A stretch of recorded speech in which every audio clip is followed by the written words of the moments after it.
പിതാവിൻ്റെയും പുത്രൻ്റെയും പരിശുദ്ധാത്മാവിൻ്റെയും നാമത്തിൽ ആമേൻ. ഈശോ മിശിഹായിക്ക് സ്തുതിയായിരിക്കട്ടെ. യേശുവിൽ സ്നേഹം നിറഞ്ഞ സഹോദരങ്ങളെ എല്ലാവരെയും ദൈവവചന ധ്യാനത്തിലേക്ക് നമ്മുടെ കർത്താവായ യേശുക്രിസ്തുവിൻ്റെ നാമത്തിൽ സ്വാഗതം ചെയ്യുന്നു. നമ്മുടെ കർത്താവ് ഈശോ മിശിഹ എല്ലാവരെയും സ്വർഗം തുറന്ന് അനുഗ്രഹിക്കട്ടെ എന്ന് പ്രാർത്ഥിക്കുന്നു.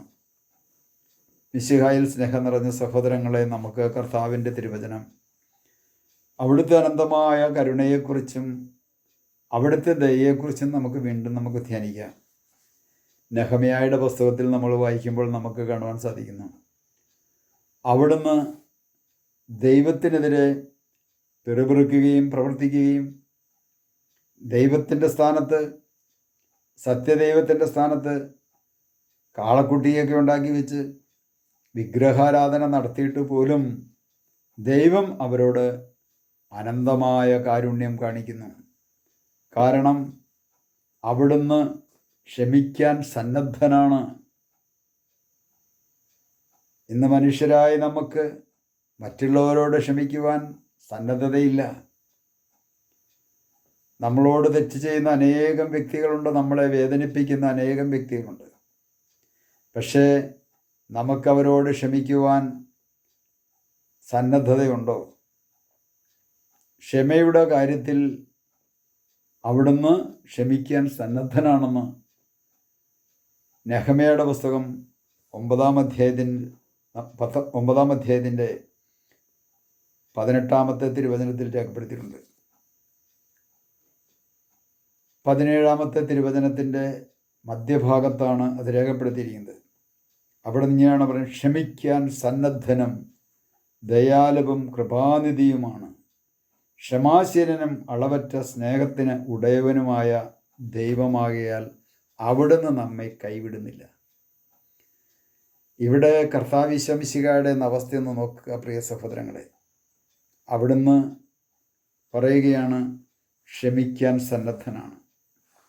നമ്മുടെ ഓരോരുത്തരുടെയും ജീവിതവുമായിട്ടൊന്ന് ബന്ധപ്പെട്ട് നോക്കുക. നമ്മുടെ ജീവിതത്തിൽ പലപ്പോഴും ക്ഷമിക്കേണ്ടതായിട്ടുള്ള അനേകം മേഖലകൾ ഉണ്ടായിട്ടില്ലേ? നമ്മളുടെ ജീവിതാവസ്ഥ എങ്ങനെയുള്ളതായിരുന്നു? ഈശോ ക്ഷമിക്കാൻ സന്നദ്ധൻ ആയിരുന്നുവെങ്കിൽ നമ്മളും മറ്റുള്ളവരോട് ക്ഷമിക്കേണ്ടിയിരിക്കുന്നു. നാം ഓരോരുത്തരും കർത്താവിന് വിധേയപ്പെട്ട് കർത്താവിനെ അനുസരിച്ച് ജീവിക്കേണ്ടവരാണ്. അതുപോലെ നമ്മുടെ സമൂഹത്തിലുള്ള ഓരോ വ്യക്തികളെയും ആ കർത്താവ് അനുസരിക്കാതെ തോന്നിവാസം ജീവിച്ചവരോട് ക്ഷമ കാണിച്ചതുപോലെ, ക്ഷമിക്കുവാൻ സന്നദ്ധത കാണിച്ചതുപോലെ നമ്മെ ഓരോരുത്തരെയും വേദനിപ്പിച്ചവരോട് ക്ഷമിക്കുവാൻ നാം സന്നദ്ധത കാണിക്കണം. ഇവിടെയാണ് കർത്താവിൻ്റെ ദയയും കരുണയും നമ്മുടെ ജീവിതത്തിലേക്ക് ഒഴുകുവാനായിട്ടുള്ള തടസ്സം.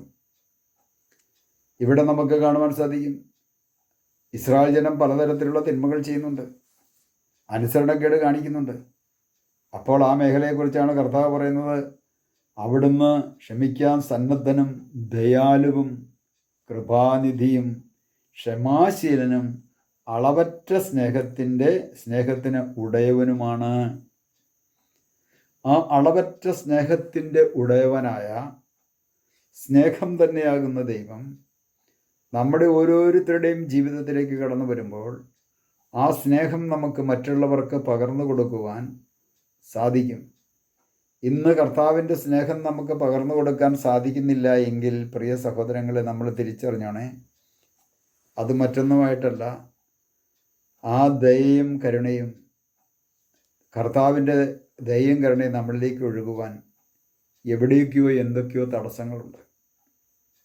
ആ പരിശുദ്ധാത്മാവിൻ്റെ പ്രവർത്തനം നമ്മളിൽ നിന്നും പുറത്തേക്ക് ഒഴുകുവാൻ, ആ പരിശുദ്ധാത്മാവിൻ്റെ മുമ്പിലൊന്ന് വിധേയപ്പെടാനോ ആ ദൈവത്തിൻ്റെ വചനമൊന്ന് പാലിക്കുവാനോ ഒരുപക്ഷെ നമ്മൾ ആഗ്രഹിക്കുന്നുണ്ടാവില്ല. അതുകൊണ്ടും സംഭവിക്കാം. ഇവിടെ പറയുകയാണ്, വളരെ വ്യക്തമായിട്ട് പറയുകയാണ്, അവർക്ക് കൊടുക്കുകയാണ്. ആ ചൈതന്യം കൊടുക്കുക മാത്രമല്ല, മന്നായും ദാഹജലവും അവിടുന്ന് കൊടുക്കുന്നു. ഇന്ന് പാപകരമായ ജീവിതം നയിക്കുന്ന ഓരോ വ്യക്തിക്കും ഈ മന്നായുടെ സ്ഥാനത്ത് കർത്താവ് ഈശോ മിശിഹായെ തന്നെ പിതാവായ ദൈവം വിശുദ്ധ കുർബാനയിലൂടെ നമുക്ക് നൽകുന്നു. ആ കർത്താവിൻ്റെ തിരുശരീര രക്തങ്ങൾ നമുക്ക് നൽകുന്നു. ആ കർത്താവിൻ്റെ പൂർണ്ണതയെ തന്നെ നമുക്ക് നൽകുന്നത്. പക്ഷെ സ്വീകരിക്കുന്ന നമ്മളെ സംബന്ധിച്ച് ഒന്നുകിൽ അതിൽ വിശ്വസിക്കുന്നില്ല, അതല്ലെങ്കിൽ അതനുസരിച്ച് നമുക്ക് മുമ്പോട്ട് പോകുവാൻ സാധിക്കുന്നില്ല. അപ്പോൾ നമ്മൾ തിരിച്ചറിയണം, ദൈവം എനിക്ക് വേണ്ടി അവിടുത്തെ ചൈതന്യം നമ്മളിലേക്ക് നിക്ഷേപിച്ചുകൊണ്ട് അതുപോലെ തന്നെ മന്നായും ജീവജലവും അവിടെ നമുക്ക് തരുന്നു. അവർക്കന്ന് ദാഹജലം കൊടുത്തുവെങ്കിൽ നമ്മുടെ കർത്താവ് ഈശോ മിശിഹായിലൂടെ നമുക്ക് ലഭിക്കുന്ന ജീവൻ്റെ ജലമാണ്. കാരണം ഈശോ പഴയ നിയമ കാലഘട്ടത്തിൽ, ഈ പറയപ്പെട്ട കാലഘട്ടത്തിൽ ഈശോ അവരുടെ ഇടയിലേക്ക് വന്നിട്ടില്ല. അവരെ രക്ഷിക്കുവാൻ ഈശോ വന്നിട്ടില്ല. ദൈവം നേരിട്ട് അവരെ കടത്തിക്കൊണ്ട് മുമ്പോട്ട് നടത്തിക്കൊണ്ട് പോവുക. ഈശോ വന്നു കഴിഞ്ഞപ്പോൾ കർത്താവ് പറയാണ്, ഞാൻ വന്നിരിക്കുന്നത് നിങ്ങൾക്ക് ജീവൻ ഉണ്ടാകുവാനും ആ ജീവൻ സമർത്ഥമായി ഉണ്ടാകുവാനും. അതാണ് നമ്മളോടുള്ള ഏറ്റവും വലിയ കരുണ. അവിടുത്തെ ജീവൻ നമുക്ക് പകരമായി നൽകിക്കൊണ്ട് നമ്മെ സ്നേഹിക്കുന്നു. അവിടുത്തെ കരുണ നമ്മളിലേക്ക് വർഷിക്കുന്നു.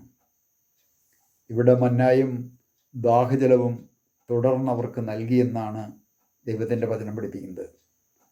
പ്രിയ സഹോദരങ്ങളെ, നമ്മുടെ ജീവിതത്തിലേക്കൊന്ന് ആത്മപരിശോധന ചെയ്യണമേ. ഏതെല്ലാം സാഹചര്യങ്ങളിൽ ദൈവത്തിൽ നിന്നും അകന്നു ജീവിച്ച നിമിഷങ്ങളുണ്ട്. ദൈവവുമായിട്ടൊരു ബന്ധവുമില്ലാതെ ദൈവത്തെ മാറ്റി നിർത്തി ജീവിച്ചു പോയ നിമിഷങ്ങളില്ലേ, അപ്പോഴും അവിടുന്ന് നമ്മളെ കൈവിട്ടിരുന്നില്ല. ആ നിമിഷങ്ങളിലൊക്കെ അവിടുന്ന് നമ്മളോട് ദയ കാണിക്കുന്ന ഒരു ദൈവം. ആ കർത്താവിനോട് നമുക്ക് പ്രാർത്ഥിക്കാം. കർത്താവായ ഈശോയെ, അവിടുന്ന് സ്നേഹനിധിയാണ്, കൃപാനിധിയാണ്, ക്ഷമിക്കാൻ സന്നദ്ധനാണ്, അവിടുന്ന് ദയാലുവാണ്. കർത്താവേ, ആ പരിശുദ്ധാത്മാവിൻ്റെ ദയയും കരുണയും സ്നേഹവുമെല്ലാം മറ്റുള്ളവർക്ക് പകർന്നു കൊടുക്കുവാൻ ഞങ്ങളെ ഓരോരുത്തരെയും ഒരു ഉപകരണമാക്കി അവിടുന്ന് മാറ്റണമേ.